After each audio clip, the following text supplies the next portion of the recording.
Nous revoici pour un nouvel épisode concernant la psychologie du footballeur. Mais aujourd'hui, on va s'attarder sur la psychologie des entraîneurs et de l'encadrement en général. Trop souvent, que ce soit les spécialistes, les éditorialistes ou surtout les supporters, on a tendance à pointer du doigt les carences, les prétendues erreurs, notamment des entraîneurs. Mais comme toutes les grandes stars, comme tous les grands joueurs, comme tous les joueurs, comme tous les acteurs publics, les managers restent des êtres humains et il y a une psychologie derrière. Donc, c'est vraiment l'axe aujourd'hui qu'on a voulu aborder avec Manuel, qui est un spécialiste de la psychologie du sportif. Bonjour Manuel. Bonjour Romain. Très bien. Écoute, aujourd'hui, on va aborder le cas de Tourelle au PSG, qui est très décrié depuis quelques temps, que ce soit par rapport aux résultats, que ce soit par rapport à la façon de jouer, que ce soit par rapport à la gestion qu'il a, notamment de la presse, mais aussi de sa relation avec le directeur sportif Leonardo. Je crois que les entraîneurs qui font partie des clubs comme le PSG, c'est vraiment des exceptions dans la population. Je crois qu'il n'y a pas plus médiatisé que ça. Donc, ils sont quand même scrutés, analysés. Et donc, il faut vraiment, je pense, déjà au niveau de la communication avec la presse, c'est très difficile, mais il faut faire attention à tout ce qu'on dit à la presse. Et je pense, de manière générale, quand il y a une organisation comme ça, une grosse entreprise comme le PSG, il faut vraiment que ce qui concerne l'équipe, ce qui concerne le groupe, reste au sein du groupe et ne en dévoiler le moins possible, quoi. Donc, je pense que Tuchel, de manière générale, moi, je trouve qu'il fait ça assez correctement. Mais par exemple, c'est vrai que marquer des désaccords, je trouve que marquer des désaccords, par exemple, par rapport à des transferts, des mercatos, des choses comme ça, la presse, je crois que ça ne concerne pas la presse, ça concerne uniquement le groupe. Donc, je pense que de manière générale, il faut vraiment faire attention à ce qu'on dit par rapport à la presse. Et effectivement, parce qu'il y a des répercussions énormes, il y a une pression énorme du point de vue du résultat, tu l'as dit, à la fois les résultats, la manière de jouer, donc il y a une grosse pression. Et donc, je crois qu'il faut, pour un entraîneur, pouvoir se focaliser à 100%, à 99%, parce que le contact avec la presse est important aussi, sur son groupe et sur son club. Alors, des problèmes relationnels entre Tuchel et Leonardo, entre un entraîneur principal et un directeur technique, je pense qu'il y en a partout. Oui. Enfin, ça arrive de toute façon à un certain moment. Le moment où ça va dans des groupes, c'est un peu comme au travail, dans les organisations. Il y a toujours des problèmes à un moment donné qu'il faut gérer, des désaccords, c'est normal. Simplement, ça doit rester en interne et ça doit simplement se gérer. Je suis certain que s'il n'y avait pas la presse, qu'il n'y avait pas cette pression, ce genre de problème serait réglé depuis longtemps. Et je pense que ça va probablement se régler. J'ai l'impression que c'est peut-être en bonne voie. Maintenant, je ne suis pas en interne, je suis en externe. Mais c'est ce genre de problème qui se règle. Ce n'est pas des problèmes graves. En fait, en soi, c'est des problèmes, pour moi, c'est normal. Maintenant, les enjeux financiers sont tels, la presse est là, fait que ça devient quelque chose d'énorme par rapport à la gestion habituelle. Mais des problèmes relationnels, la gestion de groupe, c'est habituel et c'est très important pour un entraîneur principal de bien garder sa place, d'avoir sa place, d'être reconnu comme entraîneur. Le directeur technique, même chose. Donc, ils doivent pouvoir arriver à s'entendre, à se respecter, chacun à sa place. Et ce qui m'étonne beaucoup dans le football aussi, c'est la place des joueurs de manière générale. Il y a quand même que dans le football, je pense peut-être aussi dans le basket, dans les sports où il y a beaucoup d'argent, c'est que parfois les joueurs prennent l'avis des joueurs prend beaucoup de place. Oui. Et ce qui est important dans une organisation comme ça, c'est chacun à sa place.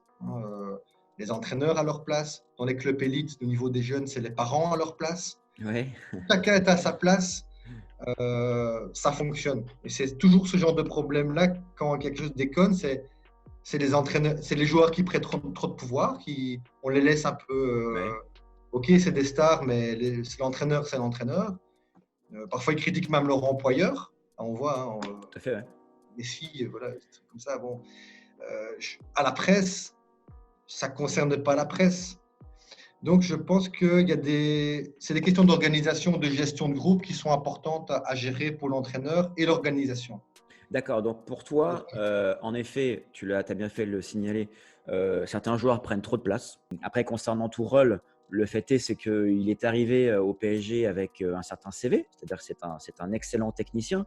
Et donc, pour toi, le point de départ reste le fait qu'il y a une désorganisation structurelle du PSG qui fait que si chacun dépasse son rôle, il n'y a plus rien qui peut fonctionner. Tu as souligné du coup le rôle des joueurs, tu as souligné le fait que par excès d'énervement, Tourelle a pu aussi, lui, de son côté, faire des erreurs.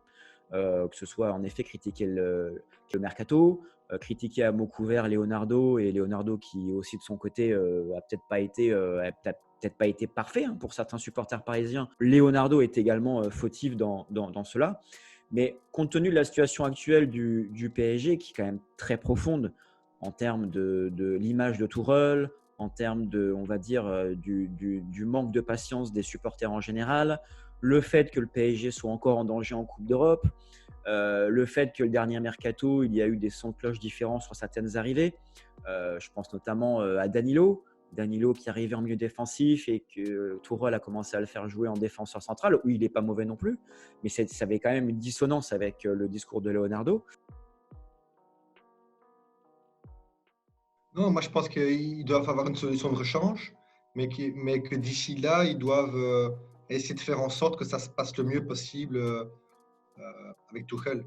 Je pense qu'il faut essayer que ça fonctionne un maximum et de lui laisser sa place. De toute façon, là, il est jusque fin juin. Oui. Donc, de laisser d'essayer de travailler correctement. Et qui sait, peut-être que ça va évoluer. On ne sait pas comment ça va évoluer. Comme tu dis, c'est un entraîneur qui a du potentiel. Là, il y a des paramètres qu'il y a eu à gérer. Je pense qu'il y a la gestion de la pression, etc., et du stress. Peut-être qu'il s'est un petit peu renfermé, qui s'est peut-être pas à un moment donné assez remis en question. J'en sais rien. C'est clair qu'il y a deux qualités importantes pour un entraîneur à un niveau pareil, dans une situation comme tu décris. C'est la gestion des émotions. Voilà, essayer d'avoir des moyens pour rester calme, serein. Ce qui va permettre la deuxième compétence, c'est la remise en question. Un bon entraîneur se remet toujours en question et s'adapte aussi au club, au contexte, la réalité des supporters, la réalité malheureusement aussi de la presse qui met une pression énorme. C'est une réalité, les supporters aussi, et il faut pouvoir s'adapter. Donc avoir des stratégies un peu d'adaptation, changer un petit peu sa manière de voir, pouvoir se remettre en question. Mais quand un entraîneur est trop sous pression et qui gère mal la pression, il va être sur la défensive, il ne va pas suffisamment pouvoir se remettre en question de manière sereine, quoi. Donc le climat serein, essayer pour tout le monde d'avoir un climat serein et essayer Tuchel faire son travail en espérant que Tuchel aussi puisse être ouvert. Donc il y a une ouverture. Chacun doit ouvrir un petit peu. C'est de la négociation. Ouais. C'est de la négociation. Maintenant, c'est vrai que Tuchel, c'est quand même l'entraîneur principal. Donc, il a quand même un mot important à dire et il dit souvent « laissez-moi faire mon travail ». Mais aussi, il doit pouvoir s'adapter, communiquer correctement avec les personnes avec qui il travaille. Tout à fait. Alors, en effet, il y a un consensus de toutes les parties pour trouver un point de concorde et que tout cela fonctionne au moins jusqu'à juin. Par rapport à toutes les causes, parce si on rentre un petit peu plus dans le contexte du footballeur aujourd'hui, notamment par rapport à Paris, donc il y a la notion de résultat, il y a la notion du fond de jeu. Aujourd'hui également, l'un des points négatifs, mais ça c'est présent pour toutes les équipes, c'est évidemment le fait que la saison 2020 et la saison 2021 se sont enchaînées. Il n'y a quasiment pas eu de pause à cause du Covid. Miser un maximum sur les moyens qu'ils ont pour la récupération et le bien-être mental aussi. J'imagine que tout est en place pour qu'ils aient tout au niveau kiné, récupération, etc. Peut-être au niveau de l'organisation, bien réfléchi pour des moments de pause, mais aussi au niveau psychologique. J'espère qu'ils ont des compléments au niveau psychologique, toutes ces techniques de relaxation, de méditation, d'accompagnement, des moyens pour activer la récupération physique et mentale aussi. Parce que quand on enchaîne plein de matchs comme ça, c'est qu'actuellement, c'est malsain. Le programme qui est des matchs des footballeurs de haut niveau, c'est hyper malsain. Et de nouveau, j'ai l'impression qu'on fait un espèce de déni. C'est-à-dire que non, le sportif de haut niveau, ce n'est pas un être humain. C'est un humain, il a deux bras, il a du sang qui circule dans son corps. On a vu Maradona qui est décédé, qui a eu des problèmes de toxicomanie. Bon, c'est un être humain aussi. On croit que c'était un dieu. Il y en a qui croient que c'était un dieu. Là, franchement, les programmes, c'est l'intensité des matchs, comme tu viens de décrire, c'est inhumain. Il ne faut pas s'étonner qu'il y a des blessures. Faut pas aller accuser les joueurs. Là, si j'étais à la place des clubs qui doivent accepter aussi les programmes, c'est peut-être à intensifier la récupération mentale, prendre des psychologues du sport, peut-être des sophrologues aussi pour qu'il y ait des petites relaxations, des petites récupérations en fin d'entraînement. Peut-être terminer l'entraînement 20 minutes plus tôt et faire une petite relaxation de récupération. Ouais. Parce que ces relaxations de récupération qui vont faire récupérer les muscles relâchés, renforcer le système immunitaire et aussi donner des outils à force de répétition que les joueurs par eux-mêmes vont pouvoir utiliser ça, 1 minute par-ci, 1 minute par-là, pour activer la récupération physique et mentale.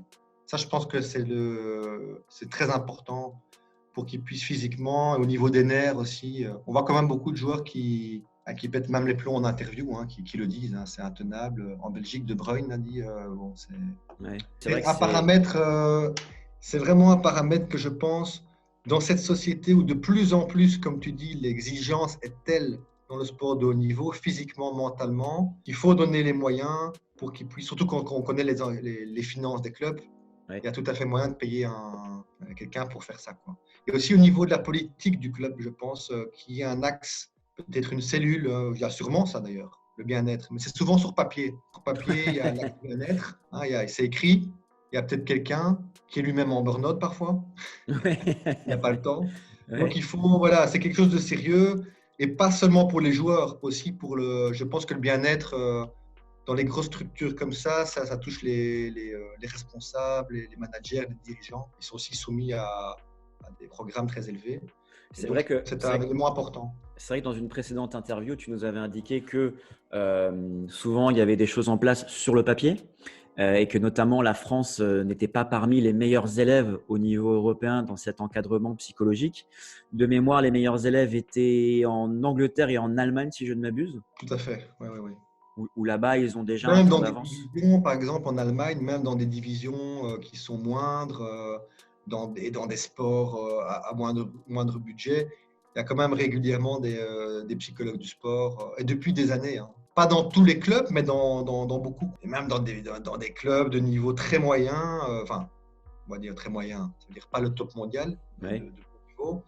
Il y avait à disposition des psychologues du sport. En Allemagne, ils sont très malins. Tout est structuré. Eux, ils analysent, ils savent bien qu'est-ce qu'il faut pour atteindre les résultats. Ils mettent ça en place. Ok, très clair. Donc, si on résume par rapport au cas de départ, qui est donc le cas Tourelle, les problèmes sont multifactoriels, ce soit le rythme des matchs, que ce soit la réalité des supporters versus la réalité en interne, que ce soit le manager lui-même qui doit être capable de trouver un consensus et de jouer le jeu par rapport aux médias et par rapport à sa direction.